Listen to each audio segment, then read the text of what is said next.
gai mai ting zen mai goi na ta gai mai Christmas jing bangไปนั่นไหนลาเทไม่กวยน่า response สุดๆนะสโลว์ไม่ขังตาก็มาสายไรเลี้ยงไม่คริสต์มาสน้องจิงบังตายให้มังดางนะบัมเขาติ้งเขาบานสราไม่กังได้ปาลนะเพราะไม่ใช่สุคริสต์หิมทัวละนะเก่าเลี้ยงไม่เขาระวงหิมได้กันเดียวคันนี้กันดีเขาจุนจักไม่ได้กันเดียวตัวน่ะ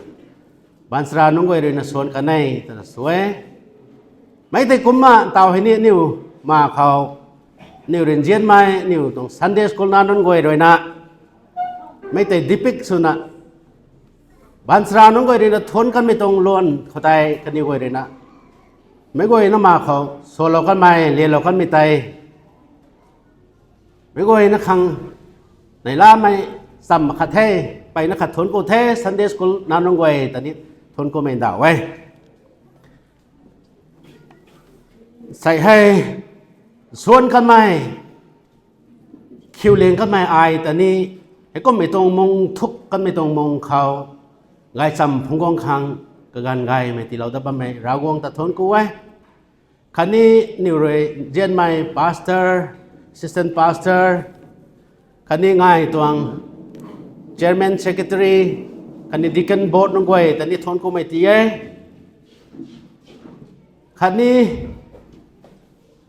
ไอ้รวยคงกระดานนั้นเจนนับไม่กันสุกันไทยนนปุยปูสมัยนนปุยในสมัยนนไก่นาสายสมัยรูปเรียนสมัยจะบวนสมัยนนคันนี้เราเทียมเท่าไม่ก็กวยนะตาไก่เป่ารักของยิสุคริสต์จันทร์ครวยทนกูไม่ตายตีเอคันนี้ในล่าไม่ต้องคริสต์มาสต้องกรีตติ้งใจกลอยนั่นนาทีไปตรงแท้ก็มาอันนี้ตรงปันทีไฮบ้านตรงปันทีลงไฮอันนี้ไกลๆกูนะลงไม่ตรงปันทีไทยอันนี้ตรงปันทีไฮตะลามไปซ้ำก็มาซ้ำตะบำตรงใดตัวนั้นไซเรานุ่งก็ทุกคนให้ตะลามไปซ้ำไอ้ตาหูตัดที่มังไทยคนละแค่นี้นี่ไงบัตเตอร์ฟลายนี่ตาทุบัตเตอร์ฟลายให้ไงนะหูมาใครตลามไปซ้ำกุมตรงใดตัวนั้นอันนี้ตรงปันตีที่ให้สาสัมปันเอาว่าไม่กระท้ออันนี้ตรงปันตีให้ไก่กูไก่กูนะก็มันลงไงตรงไงอันนี้ตรงปันตีกับกวยนุยกวยอันนี้บุงดาบตะกวยงูตะกวยสุนุน้องนี่ไม่เขาไก่เราไม่กันนี่นายตะกวยปุ่มไก่ถ้าไม่กันนี่นายตะกวยก็น่ะอันนี้ก็มาไกลกูนะลงไม่ตรงกันดีเขาเนี่ยลงนะบัมตรงไทยก็บางคนสินี่เพราะว่าไม่ราวงด้วยนะนิวตา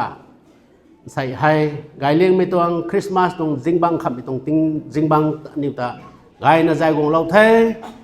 นิวตาให้นุสุนุไม่บัมไว้คอยลาโดเราเทอันนิวตาราวงด้วยติงกุมสันสังก็ไม่เลยพังพาเราเทกระดานเราเทให้ก้อยขังแต่นิวเราก็ตัดทนกูเข้าตัวไม่ให้ก็มาชาเรานี่ตรงไทยก็มานิวเต่าทูคริสต์มาสตรงเต่าให้ตัวปิกตีเราเนาะว่าไม่ตรงตัวปิกเขาแต่นิวไว้ก็ขังสุขมันใส่ตัวโปรแกรมคอมมิตี้เลยนะตีเราเนาะว่าไม่ตรงตัวปิกให้ serve like the Messiah Messiah ก็มาอันนี้นี่เซมรอยสัวสุขนี่เมสายากุมนัสซิมรอยชัวตัวไม่ตรงท็อปิกให้กุมติลาวนะบ้างไหมตัวนั้นไม่ตรงท็อปิกให้อันนี้กระเพียนนี่เหมือนกันมากรมนี่เหมือนกันเขาอันนี้กำลังกันในปันอันนี้เจ้าขังกระเกยนายปุ่งไงสาเรานี่แท้ไรไม่เขาท้อเพราะว่ามิจิสุคริสต์อร่อยเสียมรอยสโลกันไหมไม่แต่นี่ไว้มากรมไรเขาก็บอกกันในได้ไม่เข้าอากุมมาอันนี้อยู่นี่เมสายากุมนะชิมรอยสุดานี่นะ How can we serve like Messiah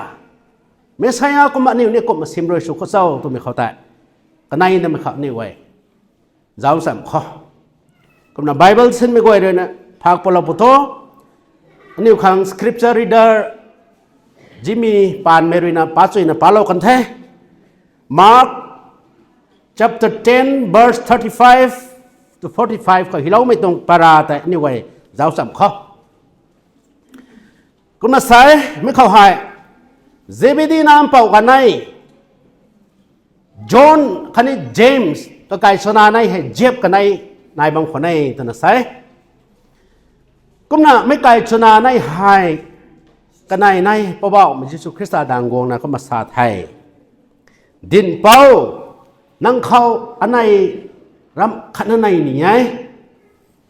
ไม่ให้อันไหนในนี่ไม่ให้นั่งรวยตาเล่าปุตุอันไหนก็หาไว้ตัวน่ะในไทยสาไทยก็ไม่กันเขาบอกมิจิสุคริสต์เลยสาไทย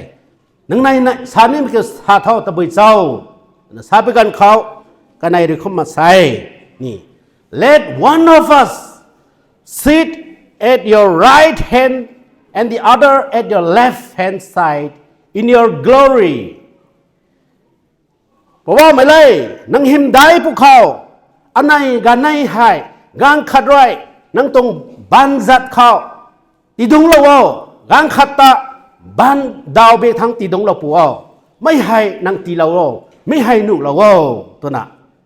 เพราะเหมือนยิสุคริสต์เขาไม่ไกลส่วนไหนเจ็บกันไหนแต่เจ็บดีน้ำเปล่ากันไหนเจ้าก็กันไหนเจมส์แต่เลยนะก็มาเพราะว่ามิจิสุคริสต์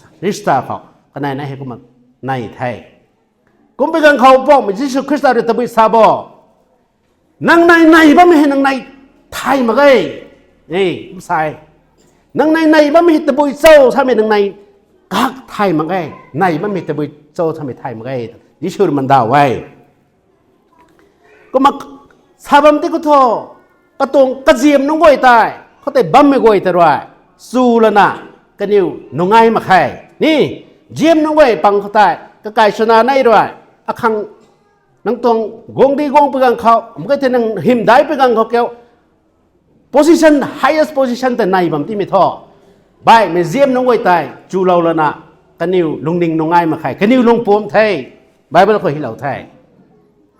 ก็ในบ้านเมืองเขาเพราะมันยิสุคริสต์ก็ต้องเจียมน้องไว้แต่เก่าไทยเก่าวงแล้วนะก็นี่เขาสาไทย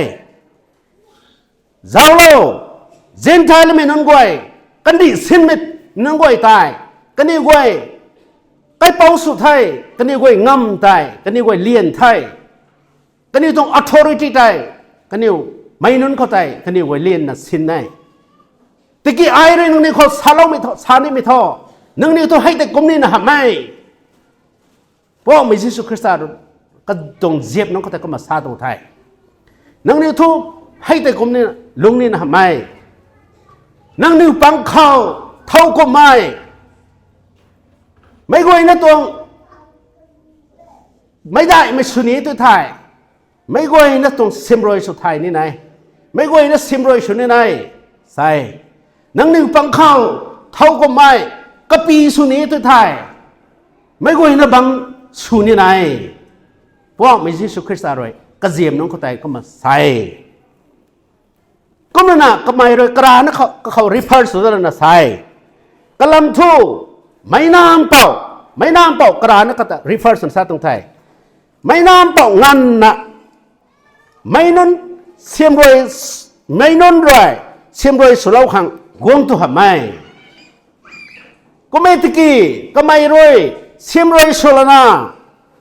ไม่นนรวยแต่ทุกปละนะก็ปันติที่ปัดเล่าขังกวงตรงเดย์ตัวน่ะว่ามันยิสุคริสต์อะไรก็เจียมน้องเขาแต่ก็มาหาตรงไทยเขาว่าอันนี้ก็ดีนะเจ้าเขาก็ต้องเจียบกันในจอห์นคันนี้เจมส์เลยนะเพราะว่าไม่เลยนั่งตรงคำไม่ต้องนั่งตรง glory day น้องเกี่ยวอันไหนขังบัมก้าวไม่เที่ยวตัวน่ะ position ไหนบัมไม่ตายแต่บุญจางเขาได้เศร้ากันดีตรงหล่นลงกันดีเขาโทษ highest position แต่มันใช้กว่าเลย admire สวยก็น่ะกันนี่กวยตะกันเขาตายโอ้ไม่ยิสุคริสต์ต้องเจ็บน้องกวยเลยนั่นนี่ Jews ไม่น้องกวยเลยนั่นนี่ก็มาขัดแน่ตัวน่ะใช่ไม่เกี่ยวทอ they have a wrong idea about Messiah's kingdom เมสายาตรงกงดีตรงลำเขาตาย Old Testament เขา prediction สุลาไม่ prophet นุ่งไว้โดย prediction สุลาไม่ตายกันนี่ไว้ไม่แต่ไอเดียแต่ wrong concept wrong idea แต่นายบางคนให้ใช่กันนี่รีนักก็มาขันบ่ They thought that Jesus would establish an earthly kingdom ไม่ต้องบานกันที่เขาเพราะว่าพระเยซูคริสต์ให้นี่กวงดีขัดกระเสียมแล้วนะเข้าใจก็ไม่เลยนะกวงตัวนั้นลงปนี้ตัวไม่เข้าใจกันนี่ก็ขันแน่ตัวนั้นใส่นะให้ร่างเขาตัวไม่ต้องกวงดีเข้าใจอากาศสนาในแต่นี้นั่งตรงไม่ได้ไม่ติดชูเราถ้าตรงนี้ก็ได้เลยไหนว่าไม่ฮะก็นี่เรื่องก็ขันไม่ท้ออิสราเอลไม่น้องก้อยยิวส์ไม่น้องก้อยตายก็กันเขาตาย they were under the oppression of the Romans Empire Romans ไม่น้องก้อยเลยนะสินบินนะนักนิวตายไรริวนะบัมไม่เขาตายไม่เขาตายกันนิว freedom พังแล้วนะกันนิวก้อยกวงดีก็เสียนะเพราะว่ามันชื่อคริสต์ให้กวงดีก็เสียมันลุงปนี้ตัวไม่ต้องลุงนิ่งเขาตายกันนิวก้อยนายนะลุงนะบัมตรงไงให้ร่างเขาตายนะไม่เห็นในตรงไงซาตรงไงก็นะไม่ให้กันดีตรงจุนเขา every society admires นี่มันใส่กันดีเขา society ก้อยฮะ power 3P ปีกระทุ่มเขาไว้ใส่ไรไม่ต้องปีกระท่อ power งำปุ่มตันนี่ไม่ให้ปีขัดแท้ไม่เห็นมันใส่ก้อยก็เขาไม่แท้ second position บัมเก้าไหมนี่ตันบัมได้ไหมไม่ให้ลานี่ไม่สิ้นแท้กระทุ่มไม่ต้องปีกันเลยนะ priestess นี่มันใส่นุ่งก้อยเลยนะก็กุนก็กะนายนะบัมไม่ต้องบัมเขาบัมไม่ได้ไม่ต้อง priestess แต่ก็เขาแท้ไม่ปีกระทุ่มได้กันดิไม่นุ่งก้อยเลยนะลานี่เข้มนะนี่ admire สุดนะไม่ให้คำลาเต้าขังกระรำนะบัมไม่ต้องแท้ไม่ให้อันนี้ตรงกันดีเขาไม่ให้ปัดนะบัมตรงดีแท้ไม่ก้อยนะสู่แท้ไทยแท้นำก้อยเขานี่เต้าประบัมหนึ่งแท้อันนี้นำเขาบัมไม่นุ่งก้อยนี่ village chairman จังทั้งตัวไรนำเป่าจังทั้งตัวไรแล้วไกลลูกไกลนะบัมไม่แต่นี่ก้อยสู้มักถอนแท้ไทยมักถอนแท้อันนี้ตรงกันดีเขา social civil society organization นุ่งก้อยนี่บัมเก้าเวลานี้พิจารณาใคร president secretary สุดนี้พิจารณาใครนะแล้วไงบัมไม่แต่เฮาไทยให้แต่นะมาใครเกณฑ์ราก้อยคำนี้ MLA สุดนี้ไม่ได้ไม่สุดนี้ไม่เซ็นไทย MLA สุดตั้งไม่ตั้งนี่ minister สุดนี้เป็นไทย minister สุดตั้งนี่ที่นี่ chief minister สุดนี้เป็นไทยมีให้กันดีต้องล้วนนี่ไทยตัวตรงไง it's a world trend กันดีเขาตาหน้ามันไม่เคยไม่ให้ดีไทยตัวตรงไงBut the Messiah turns the world upside down ก็ไม่ได้กิน Messiah หรือนะทอไม่แต่ทำไมก็ตรงกงดีกี่ทอให้แต่ทำไมเขาก็ไม่ด้วยนังนิวปังเขาไม่ได้ไม่สุนีแต่ทอนังนิวไม่ก้อยนะตรงซิมรอยสุนีไหน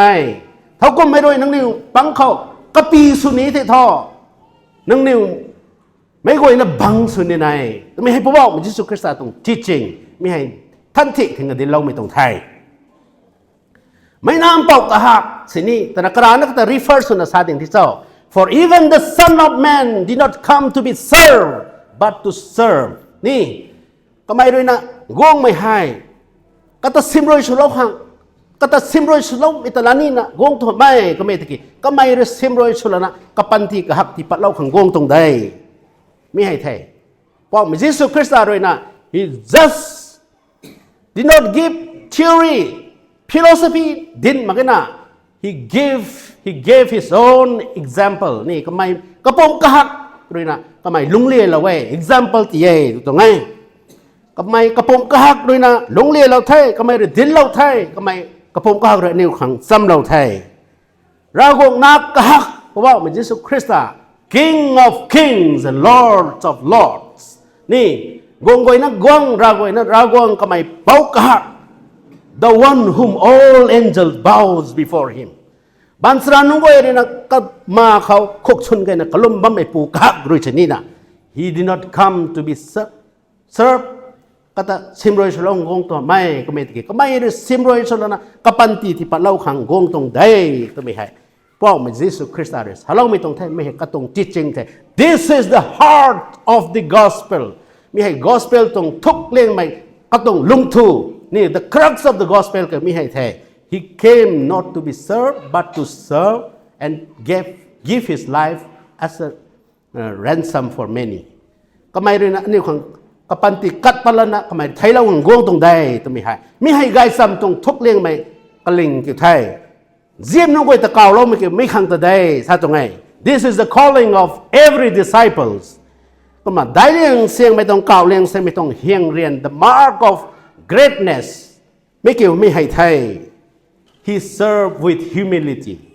kamay niam mai le khaw na kamay hay chim roi su thai kamay Rina talo kami tong guay ta ni guay zao ko John chapter 13 verse 2 to 15 ko tay ni guay zao kay ni guay Bible sin guay pakpalaw po John chapter 13 verse 2 ko tay kamay rin katong life own example tay kamay rin na lilaw tay ko tay po may Jesus Christ roy kaziyab nun tong pai kiulong mi tay ni guay zao ko kumasay mi hay kham mi tong tingmik kamay thai ni mi tong thon thao wi the kamay thai ni mi tong jing bang ko tai the last supper mi tong jing bang ko pakka mi tong pri ye po mi Jesus Christ roi ka ziep nun phai khiu lo mai verse 2 ko tai Jesus ka ziep nun le tak tu khang dong bam kho nai ta na sai khau tai po mi Jesus Christ roi na dong bam me ra khau tai kamay ding thao thai ding thao lo na katong phai chuan tai lau kai thai ko na katong phai jai tai ka sien kho malang lo thai sai na ni katong phai jai tai malang lo thai katong phai jai ka sien kho ka gie lo thai ni sui lo thai ko na kamai roi kai khong la thai he took the basin ni basin sit la thai kamai dui bau lo thai ko na katong ka jiep nun tong phai ta kamai khiu thai one by one kamai khiu thao thaiทุดพุยเราจะเทนี่ก็นัดก็ไม่ให้ one by one คิวกงไปกันเขาไซมอนปีเตอร์ดังเขาตรงเลียงกงที่น่ะก็เหมือนกันเขาไซมอนปีเตอร์รินสาเทบอกว่าไม่นังอภัยคิวเรานี่นะเจ้านะไซมอนปีเตอร์รินทันไทยง่วยคิวเราเนี่ยตัวเหมือนกันเขาไซมอนปีเตอร์รินเข้ามาใส่บอกว่าไม่เลยนั่งรวยตะบุยนุ่งนั่นสินี่อภัยคิวเรานี่นะทำไมSimon Peter resisted นี่พวกไม่เลยนั่งรอยอภัยตะบุยนุ่งนัสนิคิวเรานี่ทำไมตัวใส่ก็ไม่ตะกี้จิชูริก็เขาใส่ไอริตานมันไม่เห็นนางตาวไทยนี่ตัวแบบไม่ตะกี้ไทยทางนางไทยวงปนิได้พวกมิชิคริสต์ริสาเราไทยก็มากระตงกระเจียบน้องก้อยตรงพายก้อยแต่ทำไมตะคิวเราน่ะทุดพุยทุดเรางำไทย even Judas Iscariot ก็แต่โจเราไม่ปูศาสตร์มันไม่ตะเขาตะกันไม่ปูตรงพายงานแต่ไม่คิวเราด้วยใช่น่ะก็มันก็ไม่รู้นะคิวเรานี่ไม่ตาเรานี่ไม่กวยแต่ตาเราไม่ตั้งเขาก็ไม่รู้นะเขามาใส่นั่งนิ้วตรงกายเป้าดินเป้าก็ไม่ตะกรานะรีเพอร์สนะสาธแท้ไอ้กะฮักรวยนั่งนิ้วตรงพายก็มาคิวเราว่าไม่ให้นั่งนิ้วขัดตรงพายก็มาคิวนะบัมนี่ไหนไอ้รวยนั่งนิ้วเขาตาเราไม่ก้มหน้านั่งนิ้วขัดเขาก็มาตาเรานะบัมนี่ไหนไม่ให้ไอรินังนิวเขาตาเล่เราตรงไทยแต่ไม่ให้ก็ไม่เลยกระเจี๊ยบน้องก้อยเขาท่านที่ถึงเราก็มาดินเราไทยไม่ให้เพราะมันยิสุคริสต์ด้วยก็แม่น่ะก็ไม่ตาเราตัว Why did Jesus deliberately do this ก็แม่น่ะก็ไม่ให้ก็ไม่ตาเราเศร้า He deliberately do this jobก็ไม่เรียนตาเราไม่ให้เรียนเราขังก็ไม่ด้วยไม่ให้อันนี้ขังปาราได้ซ้ำเราไม่ขังไม่ให้ตาเรานี่ได้แต่ตาเราตรงไหน The job of washing feet นี่พายคิวไม่ให้ It is the job of the bonded servant ไก่เลี้ยงไม่ตรง lowest job ได้ตัวนั้นใช่ก้มตีไม่ทอไม่ตรงตาลให้ไก่เลี้ยงไม่ตรงตาลให้เพราะว่ามันยิสุคริสต์เลยนะก็ไม่เลยตาเราตรงไหนเพราะไม่ใช่คริสต์เลยตาเราก็ไม่กระเจี๊ยบพายกระเจี๊ยบนั้นต้องพายคือเราแท้ให้นั่นมันนะก็ไม่เลย he touched the untouchable leprosy now mai nong goi ta kamai roi phan gai mai nong goi ta kamai roi ta hi lo thai ti gai lo thai megan khotai Jews council roi na declare lo mai na phan mai nong goi ta tho ani goi tong social activities khaw ti na kriu dan no khai ti gong na no khai ti gong no khai kani goi ta tho dibar excommunicate lo mai tong di khai Jews mai nong goi ka gan ni they were untouchable ni kani goi ta ka hi dan no khai kani dang gong tu na no khai sai phai mai nong goi ta they even stone them ni ani ri na si gok ta thau mai ta kom na si ta lai mai ta kom na tao sila na hey ta kan thau ta na thau mai ta kom ma phan mai nong goi ta tai kom ma sin suai sai ko me ti po wa Jesus Christ ta tho he touched the untouchable kamai roi phan mai nong goi ta ni kamai roi ti gai lo thai po mi suk sa ta lo mai tong mi hai thai Jericho khoroi kamai tak pat ta began khao kamik tien ni pu khani bamam khone kamik tien ni pu jan tai Bartimaeus na khao mai pu tai pawa mai Jesus Christ ta tai taruan pathe sa mai thai ai su la na kamai hai pawa mai lai have mercy on me tana kamai kau na bam gang khao ka jem nong goi ri na phut de sai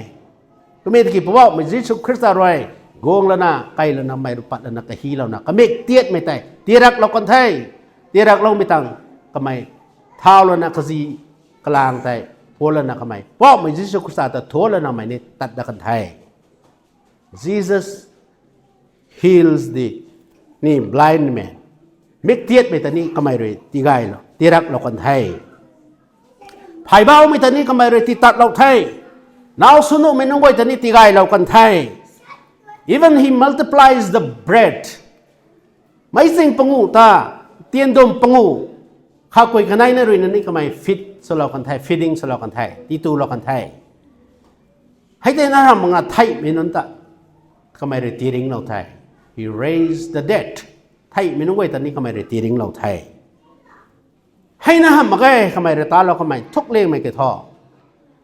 over and above all this the greatest service he gave us is he gave his own life tapan ti kahak tai kamai re aniu khang ti pa lo the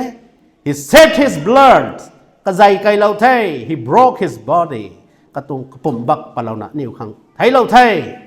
he gave his everything kamai ka goi na kamai da lo pi tong ma na ti lo the until his death thai be ngan na kamai re aniu khang kamai re kat pa lo the to ngai mai te po ba mi Jesus Christ ara aniu khang ta lo me lang thai aniu ma doi na aniu kuma sa la li kho second part how can we serve like the Messiah to mo aniu wai mata khat zaw da di kho Messiah ko ma aniu ni ko ma tan da kho to aniu ni ko ma sim roi su ni na ko ma su kho to sa me gan kho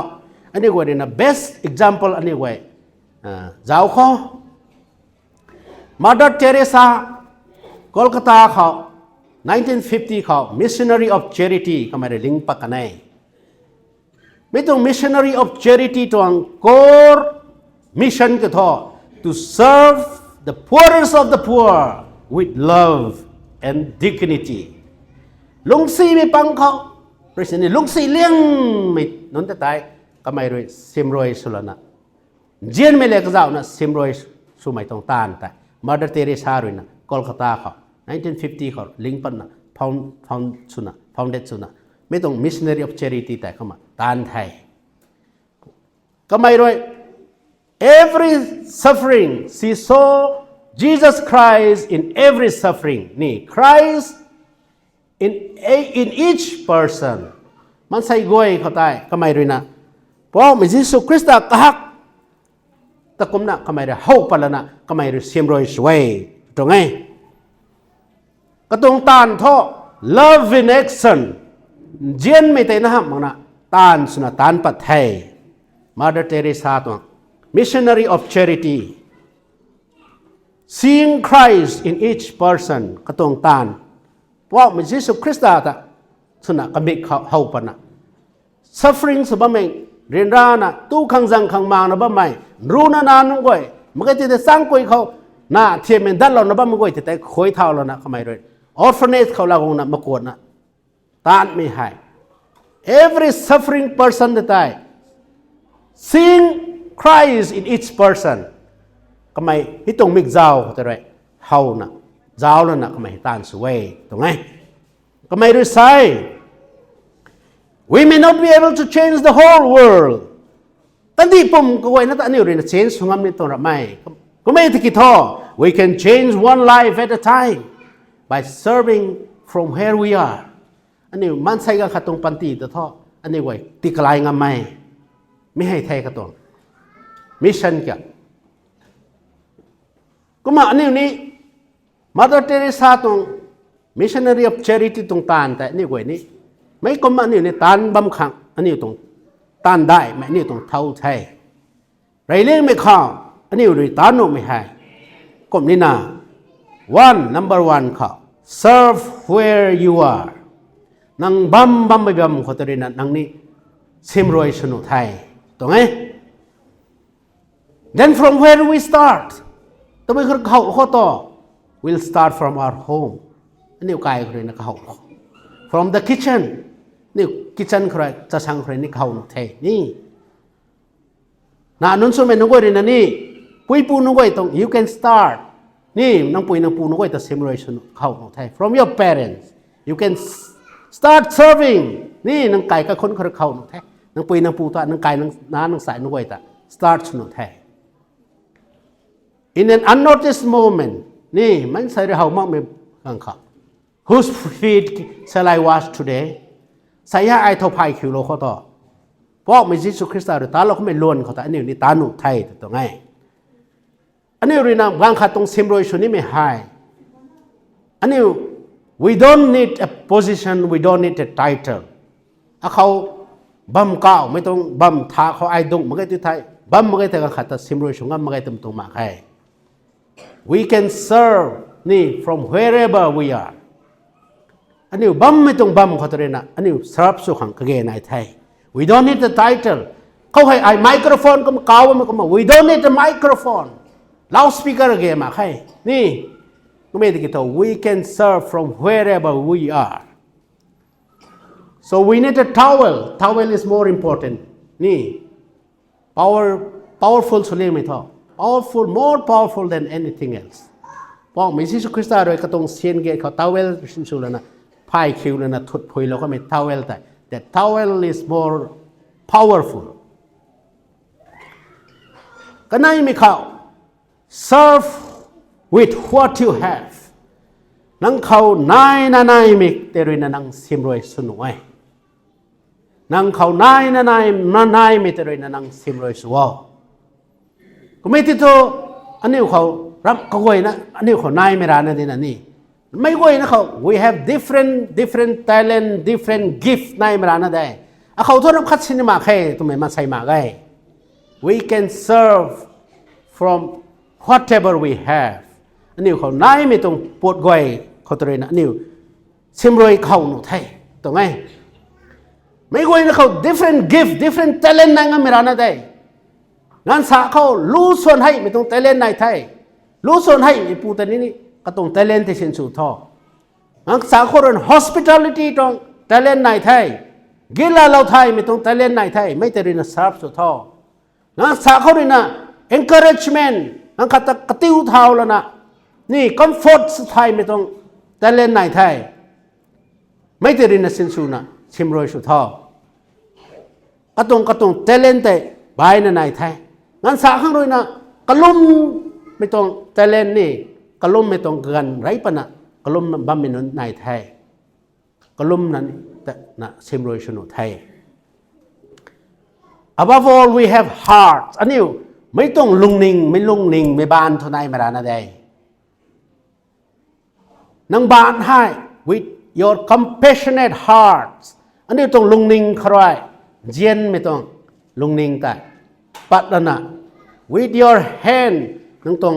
generosity แต่นี่นังบานเขาที่ปันหนุกไทยบานได้นะที่ปัดทางนังลุงนิ่งเขานี่ลุงนิ่งได้นะที่นี่ไม่ต้องลุงนิ่งแต่ป ปัดอันนั้นนางบาด้วยนะตันหนูไทยกังขัดนางบาด้วยนะคาเราหนูไทยตรงไงบ้านได้นะที่ปักครั้งนี้ลงเน่งได้นะที่ปักครั้งนี้อันนี้เขานายไทยตรงไง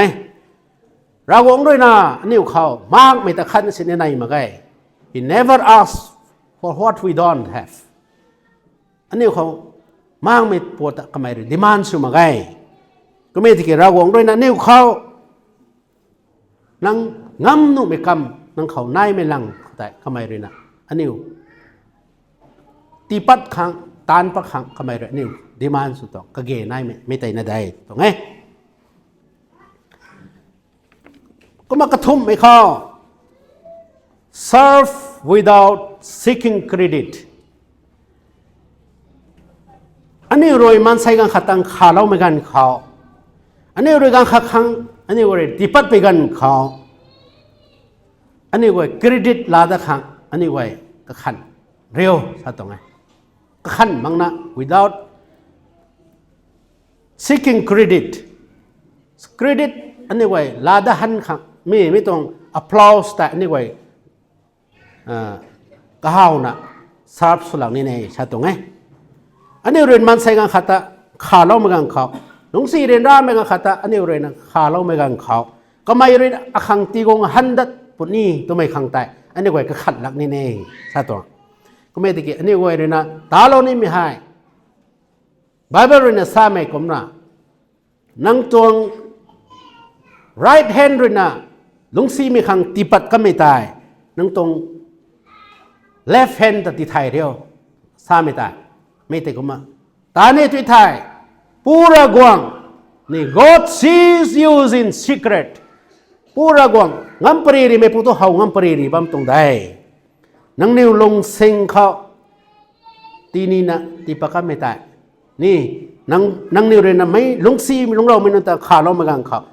นังตรงจัดบ้านเรนตีปัดไม่ตายบ้านใบจัดเบียกทั้งที่ไทยเดียวนะซาไม่ตายไม่แต่ก็มาลงเงยตัวไทยไม่ก็มาตาเนี่ยที่ตัวปูรากวงด้วยนะเฮางำปรีรีมันตรงเด้นังขังส่วนนายไทยจะไม่ให้ตูถุยจังถุยลังนะบ้าไม่ลุงซีเรนดานะบ้าไม่ลุงซีเรนดานะบ้าไม่ให้ก็มวยแต่นี่เว้ยขาเล่าขังนี่เว้ยบ้าได้นะขาเล่าขังอันนี้กันนิวเขาเรียน expect สุดามาขัง without seeking credit ไม่ให้ตานะไม่ก้มในตัวไม่ให้แท้ก้มหน้าขับไปเขาก็มาไอ้ชาลานี้ take home message อันนี้ใกล้ตัดไปกันเขาอันนี้ไว้มาก้มมาบัมขัง Alexander the Great นั่นนะสามีผู้จันให้มาไว้ในไทยแท้ Alexander the Great Alexander the Great ให้ the greatest military leaders in the world นี่ leader ได้เลี้ยงไหม leader ขัดแท้330 BC จังไงเขากรีซไหมตรงกวงเทนี่ Alexander the Great ค่ะกษัตริย์ทุสุงามไม่รานะเทก็ตรงกลัมแต่มินนะทุไทยบ้ามักสินี่ Alexander the Great ใช่ไหมท่อไม่ก็อินเนอร์สู่ไทยงามไม่ปูไทยก็ไม่รู้นะก็ตรงกวงที่ให้ปาร์เซียเขาก็ไม่รู้นะกรีซก็ไรปาร์เซียลาเทPersia เขาอียิปต์ลาเทก็มา expansion นะ conquer สุดนะมาทั้งเอเชียเขา whole Asia ก็ไม่รู้นะconquer สุดเท even India ของกันนะก็ไม่วงเท conquer สุดถูกไหม Alexander the Great ก็ไม่ให้ on his dying bed ก็ไม่ให้ไทยนี่ไม่กันเขาก็ตรงลานเขาไทยใจซีนะบ้างเขานี่ก็ไม่รู้นะคุณมาซาบอ he called his general ก็ต้อง general กวยกลางดังเขาดิ้งโฮมมุยนะบ้างเขาตายก็ไม่รู้นะใส่ he called all his general and gave 3 commands 3 wishes to fulfill ให้กี่ทอกุมบ่ number 1ก็ไม่รู้ก็มาใส่ก็ต้อง general ปังเขาตายก็มาใส่ก็ไม่ไทยซีลางเขานี่ก็ไม่สิบนะบ้างเขาตายไรมีเขาก็มาซาบอ let the best doctor of the land carry my coffin กันที่เขาด็อกเตอร์ให้เลี้ยงไม่นึงก้อยเลยนะ ไอ้ไทยพวกเขาตรงกอฟินได้กันนี่เลยปูนี่ไงนี่ไม่เห็น number 1กันไหนได้มาขราย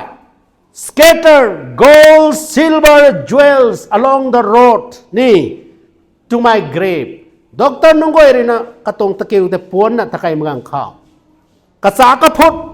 jewels นุ่งก้อยแต่นี่ silver ก็ก้อยตายไม่ตายนึงนี่ไว้เราเท่านี่กระตรงตะเกียวแต่ปวนแล้วนะgrave ตั้งมักสานแต่เรานะเข้ามาตะโร number 2เขาก็หมายคำสาไทยกระทุ่มไม่เขาก็มาซาบอ let both my hands hang outside the coffin บานก็ได้ให้ coffin ปางทางจันใบแต่ก็มาตีนทางเราวะนี่ก็มากระปังปะโลใส่ meaning เต่า one by one อันเดียวสาธุคนนี้ let the best doctor carry my coffin let the best doctor of the land carry my coffin นะสามีกับบ้าเกิดท่อ to show the world that even the best doctor in the world cannot save life ไทยไม่โง่ไม่กันเขาไม่คันนั่นสินี่นะไทยไม่ตะท่อคำงั้นมาไงต้องไม่ได้เลี้ยนขังไงตัวน่ะก็ไม่ได้สาแท้เด่นกันไหนไม่เขาก็ตรงตะกิ้วไตด็อกเตอร์ไกเลี้ยงเลยเหมือนว่าเดี๋ยวปนนะตะไคร้ไม่กันเขา scatter the gold silver jewels everything นี่ก็ไม่ได้นะรีกันดีกองการสุดท้ายไม่กันเขากษัตริย์ก็พูดนายไม่กันดีเขานายไม่ไหวแต่ก็ไม่ได้นะลากงแล้วนะเราก็ด้วยเราว่าไม่รีเราว่าไม่ก็โวยตายเราก็เท่ามุนเราก็นั่นเรานะตรงตะกิ้วปวนแล้วนะตักไม่กันแต่เราก็เท่าสายก็เท่าตรงตะเราตักมักสันแต่สายเท่าสร้างลงโวยแต่สายเท่าตะบุยสุขา to show that no matter how much wealth you gain นังปันตีเขาสินด้วยเชลันอสูนังตาเราบำหนุไว้เรากระจนบำหนุไว้ซาได้ that will not take you นี่นังตรงตะเราเขาไม่แต่ไกลตังนี่ตัวเราไม่ซาได้ตรงไงซาตรงไง the treasures will not follow you กำลังคำไม่เขากระบาดใต้ตะเกียวเขากระไนกระปางทางก็มาลาเรานะตีนะทางเราซาไม่กระบาดได้ท่อก็มาเจ้าตะแก let the world see that I came into this world with nothing ไม่ต้องกันที่เขาไอ้วงไม่ให้อบานร่างวงได้แล้วขั้นนั้นสิไอ้ชินวงมาไงก็มาอบานร่างไอ้แต่ดักนี้ได้ I will depart นี่ empty handed